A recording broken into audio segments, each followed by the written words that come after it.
Kiwi English Podcast. Hello, everyone, and welcome back to the podcast. This is your cozy corner for natural English practice and real-life conversations. I'm Jayden. And I'm Aria. We are so happy to have you here with us today. Hi! Kiwi here, ready to help you learn English. Now, before we jump into today's topic, we have one tiny favor to ask. If you enjoy listening to us, please hit that like button and subscribe to the channel. It really helps other English learners find us. Exactly. And we would also love it if you left a comment down below. It can be super simple. Just tell us where you're listening from or share your thoughts on today's topic. Don't worry about mistakes. Even one sentence is awesome. And you know what? Typing a comment is actually a great way to practice your English without even realizing it. Your brain is working, choosing vocabulary, putting words in order. It is real practice. That is so true. So please, don't be nervous about making mistakes. Even just one short sentence is totally fine. We genuinely love reading your thoughts. Yes, small steps, big progress. You can do it. All right, are you ready? Let's get right into today's topic. Welcome to Kiwi English Podcast. Today, Jayden and Aria are talking about asking for help in English. Asking for help can feel scary, but small kind words can make it easier. Aria, have you ever needed help with something simple, but you waited too long to ask? Oh yes, sometimes I know I need help, but I still sit there thinking, maybe I can figure it out by myself. Same. I tell myself, just 5 more minutes. Then 5 minutes becomes 30 minutes. And then 30 minutes becomes 1 hour. By the end, I'm tired, annoyed, and still stuck. That is such a real move. That happened to me last month at work. I was using a new system, and I could not find one button. I clicked everywhere. Finally, I asked my coworker, "Do you have a minute? I am stuck on this part." She came over, clicked one place, and said, "It is hidden here." One click. One click. I wanted to laugh and cry at the same time. I learned that asking for help does not mean I'm not capable.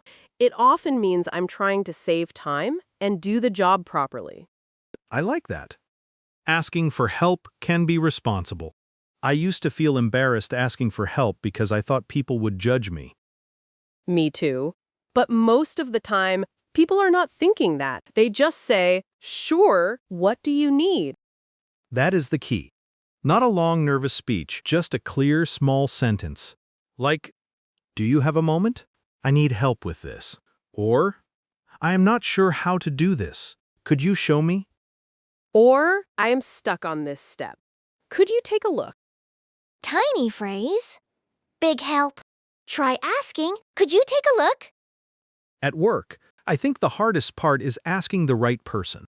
If it is a small task, I usually ask a coworker first. I might say, "Hey, do you have a second? I'm trying to understand this file." That feels friendly. If the coworker looks busy, I might add, "It is not urgent. I can come back later." That is thoughtful. It tells them they do not have to drop everything. But if it is urgent, I say that too. "Sorry, this is a little urgent. Could you help me for a minute?" That is clear. People need to know if something is urgent. Reasons help too. Not always a long reason. Just enough. Like, "I do not want to make a mistake." Or, "I want to make sure I do this correctly." That sentence is useful in so many work situations. What about asking a manager? That can feel more nervous. Definitely. I try to respect their time. I might say, "When you have a moment, could I ask you about this task?" That gives them space.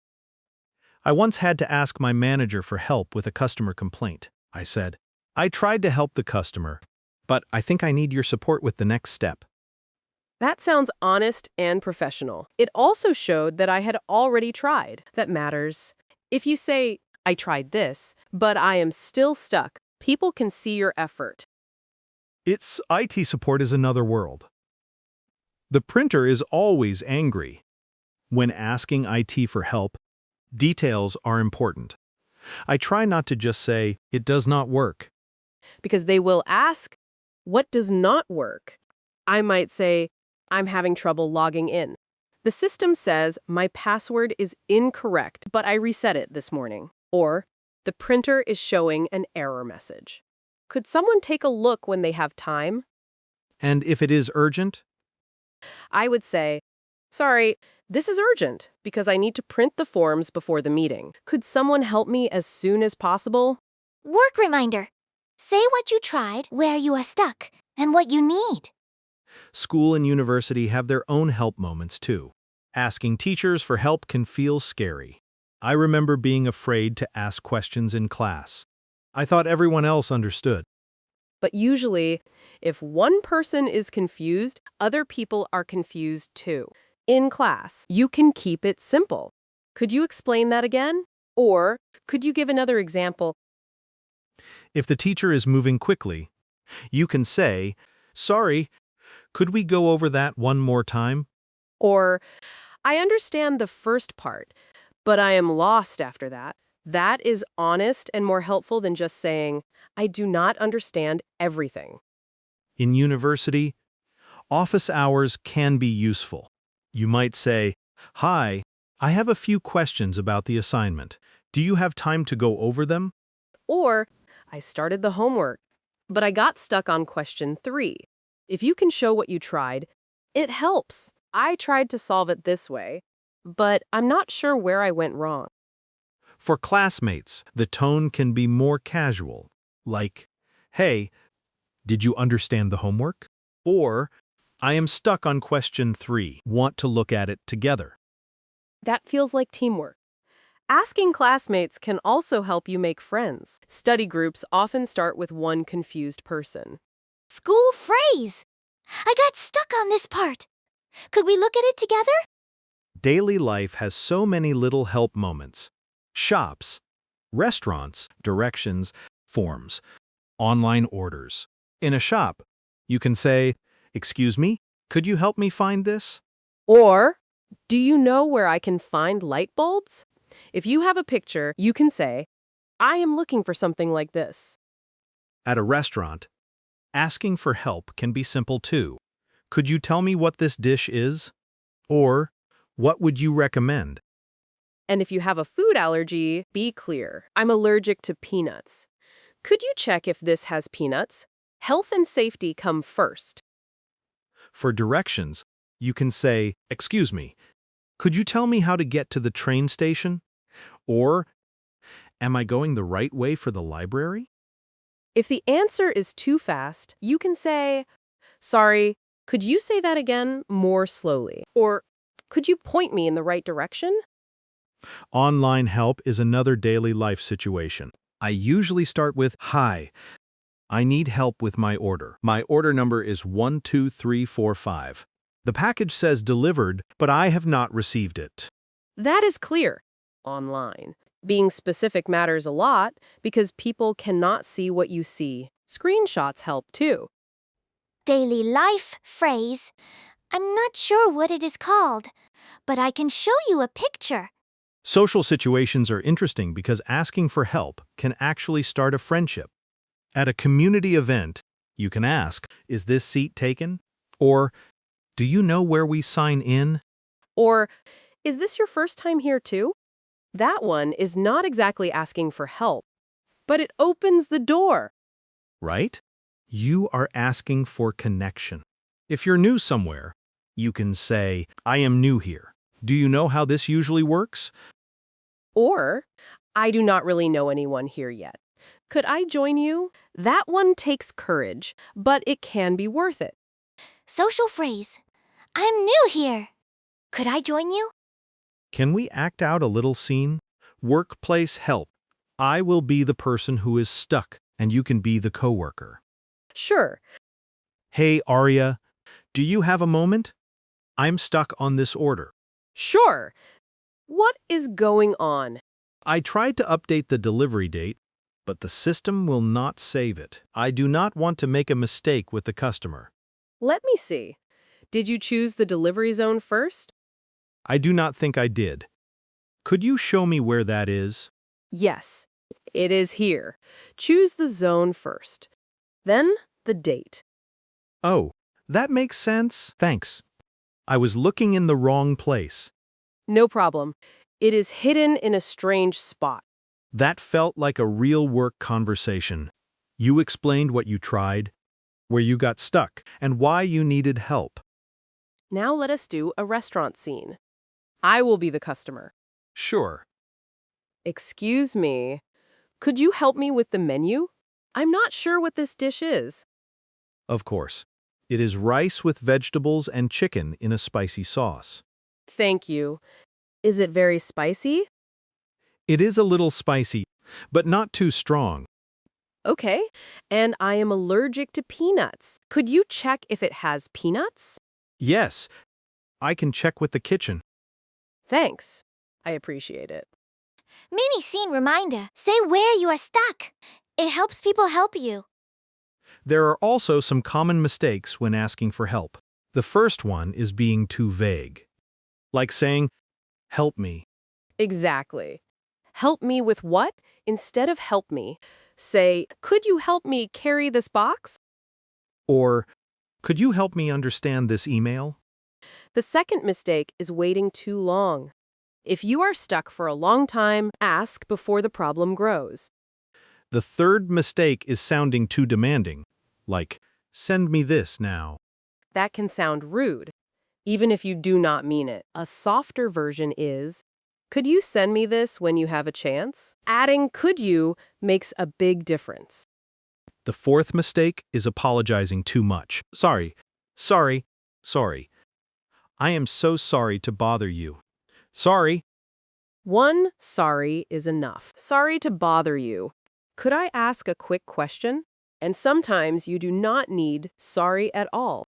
Do you have a moment? Is already polite. Another mistake is not saying thank you. A simple thank you means a lot. You can say, "Thanks. That really helped." Or, "I appreciate your help." Culture also matters when asking for help. In English, people often like direct but polite requests. Direct does not mean rude. If you need help, say what you need. Do not only hint. Like, "This box is so heavy." That might be a hint, but the person may not know you want help. Better to say, "Could you give me a hand with this box?" For formal situations, use could or would. Could you help me with this form? Would you mind checking this email? For informal situations, can is fine. Can you help me carry this? With close friends, you can be even more casual. Like, "Can you give me a hand?" Or, "Do you mind helping me for a second?" And in professional emails, it is nice to add context. I'm working on the report and have a question about the numbers. Could you check this section when you have time? Also, if you need help by a certain time, say it. "Could you send it by 3 p.m.? If possible." If possible makes it softer. Culture note. Be clear. Be kind. And respect the other person's time. I have a listener question. What if I ask for help and the person says no? That is a good question. It can feel embarrassing, but no does not always mean they do not like you. Maybe they are busy. You can say, no problem. Thanks anyway. Or, "Do you know who I should ask?" That is a good next step. Another question. What if I ask the same person too many times? Then try to be mindful. You can say, I know I have asked you a few questions today, so thank you for your patience. And try to write down the answer so you do not ask the same thing again and again. What if I do not understand their answer? Then ask again, but be specific. Sorry, I understand the first part, but could you explain the last step again? That is better than pretending. What if I feel shy because my English is not perfect? You can say, I'm still learning English, so I may need a little extra help with the words. That is honest. Most people will understand. Your English does not need to be perfect to ask for help. You just need to be clear enough. Clear enough is a good goal, much kinder than perfect. Do you have a personal story where asking for help changed the whole situation? Yes. When I first moved to a new area, I got lost trying to find a bus stop. My phone was almost dead.